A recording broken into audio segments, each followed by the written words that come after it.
I heard them say major malfunction, and then the person beside me said it's exploded.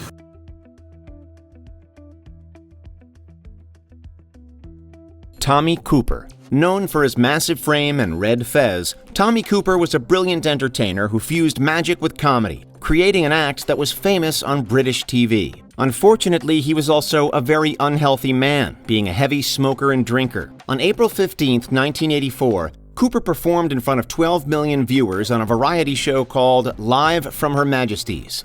Oh, who did it? Partway through his act, Cooper became unresponsive and collapsed. As he was known for his kooky brand of humor, the audience thought it was all part of the act and laughed, not knowing that he had suffered a fatal heart attack. My wife said, "Oh, there can't be anything wrong because they would have cut it out." And I said, "No, it's live." Cooper was rushed to the hospital, but was announced dead on arrival. He's left a gap, hasn't he? We shall miss him very much. The Hillsborough disaster. And welcome to Hillsborough. The sun has come out to greet you. Live sporting events can certainly end in disaster and broadcast death to millions of viewers. On April 15, 1989, Liverpool and Nottingham Forest were playing each other in the FA Cup semi-final. Liverpool fans were only given one access point into the stadium, resulting in a severe bottleneck. The oppressive overcrowding eventually led to a fatal crush, as thousands of spectators were trapped in the fenced-in standing pen. The influx of fans caused severe crushing in the two pens. Over 90 died and nearly 800 were injured. 3 more victims passed throughout the years from their injuries, bringing the death toll to 97.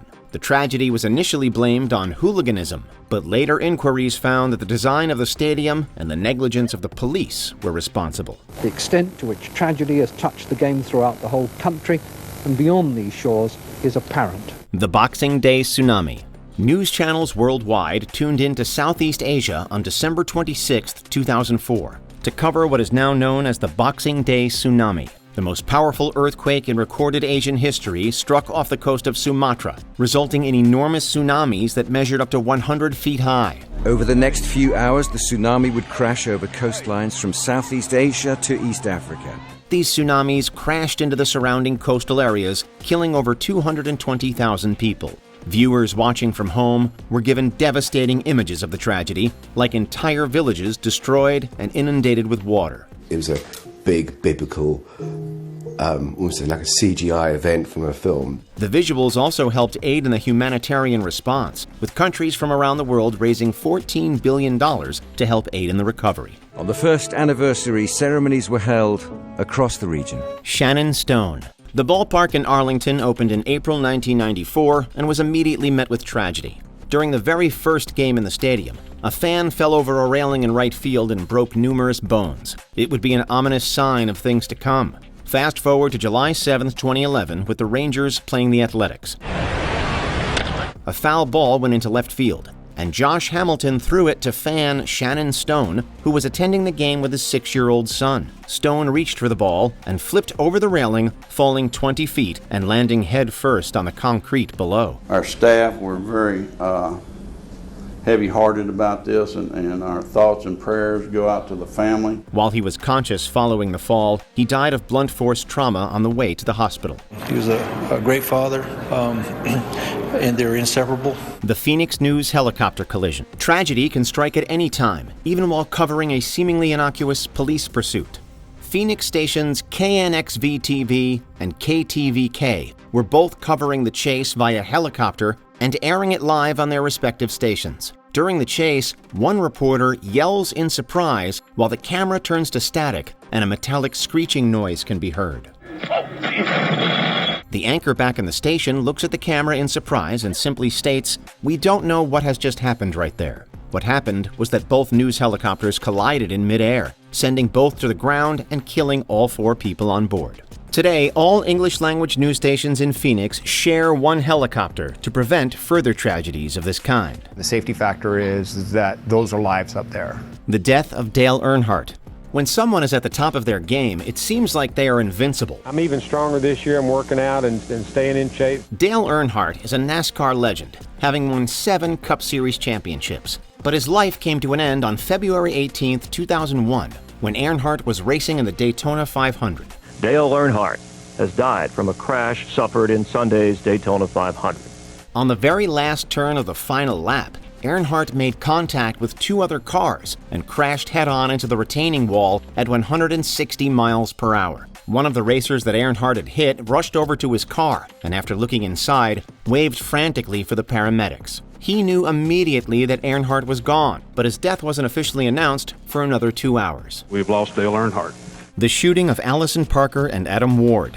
On the early morning of August 26, 2015, news reporter Allison Parker was interviewing Vicki Gardner, the director of the local Chamber of Commerce, about upcoming activities at Smith Mountain Lake. Also in attendance was photojournalist Adam Ward, who was filming the segment for Roanoke's WDBJ. At exactly 6:46 a.m., gunshots rang out and Ward's camera dropped to the ground before footage switched back to the studio. This place is in shock, as you might expect. An ex-employee of WDBJ who was fired for volatile behavior committed the shooting, killing both Parker and Ward and injuring Gardner. I find my grief unbearable.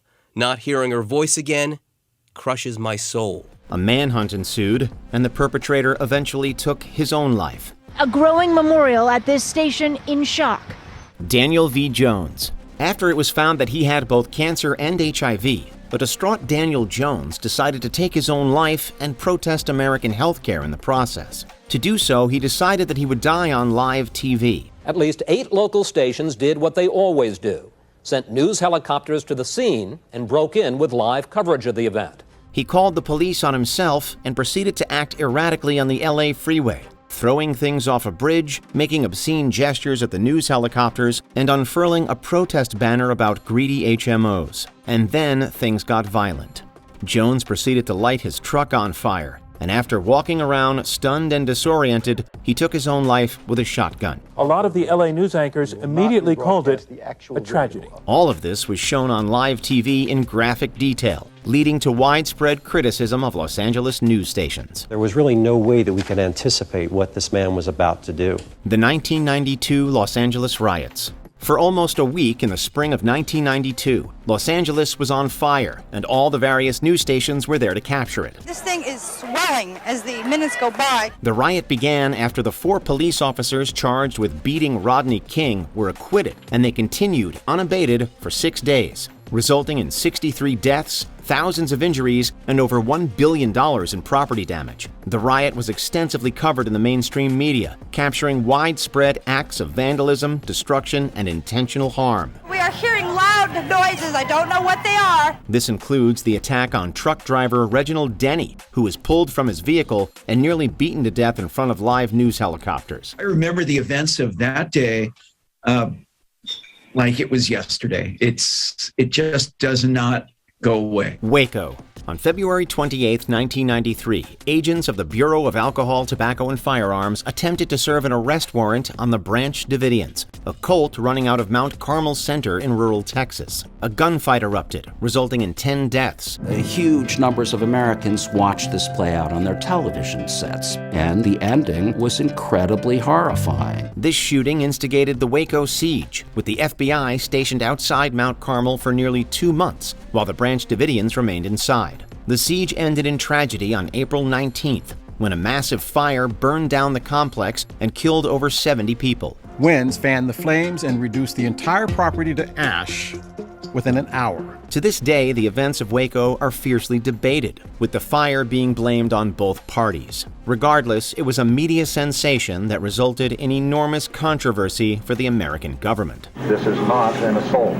We are not entering the building. The Manila hostage crisis. Philippine National Police Officer Rolando Mendoza was fired in 2009. 1 year later, on August 23, 2010, Mendoza embarked on a tragically misaimed attempt to get his job back. A tourist bus is accosted by a man who at first makes out to be a policeman. He planned to hijack a bus and hold it hostage until he was given a chance to defend himself in court. The crisis lasted hours, and the negotiations between Mendoza and the police played out on live TV. But then Mendoza's brother Gregorio illegally crossed the exclusion zone to speak to Rolando, leading to his arrest. Enraged by his brother's arrest, which he saw occur through live news reports on the bus, Mendoza began executing hostages. 9 people were killed, including Mendoza, who was ultimately shot by a sniper. Pwede naman siguro, ewan ko kung paano ma-block yung para siya sa kanyang sa TV niya. The Munich Massacre. According to the CBC, the Munich Massacre was the first time that an act of terrorism was aired on live television, with approximately 900 million people tuning in to watch the events unfold. It started on September 5, 1972, when a militant organization called Black September raided the Summer Olympics and targeted the Israeli team. 2 people were immediately killed in the raid, and 9 others were taken hostage, with Black September demanding the release of Palestinian prisoners. But like the Manila crisis, this too ended in disaster. In Israel, the reaction to the massacre was one of horrified disbelief. After a failed rescue attempt by the West German police, all 9 hostages were ruthlessly executed. 5 terrorists and a police officer were also killed in the attack, bringing the death toll to 17. I stood there in the room, and the chaos was incredible. The Ayrton-Senna crash. Formula One and the world were struck a grievous blow. Much like Dale Earnhardt, Ayrton Senna is a highly decorated racer, winning the Formula One World Drivers' Championship on 3 separate occasions. The desire to be ahead, to be the fastest. Driving for Williams-Renault, Senna won the first 3 pole positions during the 1994 World Championship, including at San Marino. But it was at San Marino that he lost his life. As Senna was turning the famous Tamburello corner on lap 7, he ran off the track and collided with the retaining wall at 145 miles per hour. His temporal artery was ruptured in the crash, necessitating immediate roadside treatment. Unfortunately, the injuries were just too grave, and Senna passed away. A doctor later declared that Senna had likely died immediately upon hitting the wall, as his brain had effectively stopped functioning. His consummate skill, his commanding presence, and his combination of talents literally made him a legend in his lifetime. Columbine. America stood still on April 20th, 1999, when Eric Harris and Dylan Klebold murdered over 10 and personally injured more than 20 in Colorado's Columbine High School. Investigators say this attack appears to have been carefully planned for a long time. At the time, it was the deadliest high school shooting in American history, and its aftermath played out in horrifying fashion on live TV. Reporters spoke outside the school, and survivors were interviewed after escaping and fleeing to safety. I don't even know if people are going to be able to walk back in the school again. Perhaps the most famous live image of the shooting was the grievously injured Patrick Ireland climbing out of the library window and falling onto a nearby vehicle. Ireland survived and became known as the boy in the window. So iconic and proliferated was the image throughout the mainstream media. A beacon of light and strength and courage. Hurricane Katrina. Natural disasters are fodder for live TV, as news stations try to keep viewers updated on any and all developments. The winds have really picked up here significantly over the last half hour. It happened with the Boxing Day tsunami, and it happened with Hurricane Katrina. Occurring in late August of 2005, Katrina is widely known for hitting New Orleans, where the situation was made worse by fatal flaws in the city's levees. It's hitting bad right now, Miles. Winds easily gusting to 100 miles an hour. Most of the city was destroyed and left underwater, and the visuals of such were widely shared in the media. When all was said and done, Katrina caused $190 billion in damage and killed thousands. Thousands make their way to the Superdome and Convention Center in hopes of being evacuated. Christine Chubbuck. The first person to take their own life on live TV was Christine Chubbuck, a news reporter working for Florida's WXLT. It appears that we're having some technical difficulty. Chubbuck suffered from depression, which was mainly fueled by her loneliness and inability to find a partner. With her 30th birthday quickly approaching, Chubbuck fell into despair over what she perceived as a failed social life. After throwing what many colleagues consider to be a goodbye party, Chubbuck took her own life on July 15, 1974. TV 30 presents what is believed to be a television first. After reading a series of news stories, Chubbuck took out a .38 caliber revolver and shot herself behind the right ear. The director immediately cut to black, but it was too late for the live viewers who had witnessed Chubbuck's final moments. She's in critical condition in a Sarasota hospital. The 2011 Tohoku tsunami. Another natural disaster, more live destruction. This one occurred on March 11, 2011, when a massive earthquake struck off the east coast of Japan.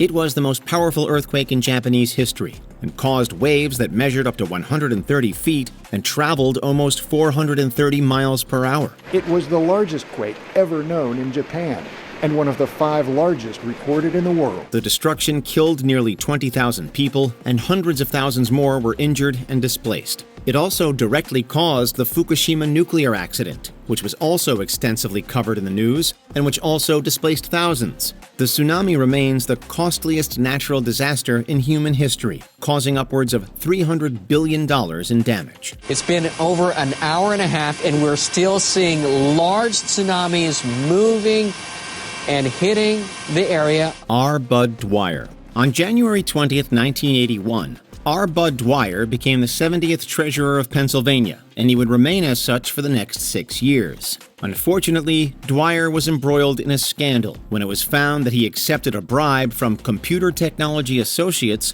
to award them with a contract regarding a state tax issue. After a trial that lasted over a month, both men were found guilty. He was found guilty, and his sentencing was scheduled for January 23, 1987. He could have faced around 50 years in prison. Right up until the end, Dwyer maintained his innocence. But the day before his sentence was to be handed down, Dwyer held a news conference and subsequently shot himself with a revolver. He died instantly, with one news camera capturing the event and broadcasting it on live television. The incident caught viewers off guard. The Challenger disaster. Every 80s kid surely remembers the Challenger disaster. There was a ton of hype behind this launch, led mainly by the Teacher in Space project, which allowed New Hampshire school teacher Krista McAuliffe to fly with 6 other astronauts. And liftoff.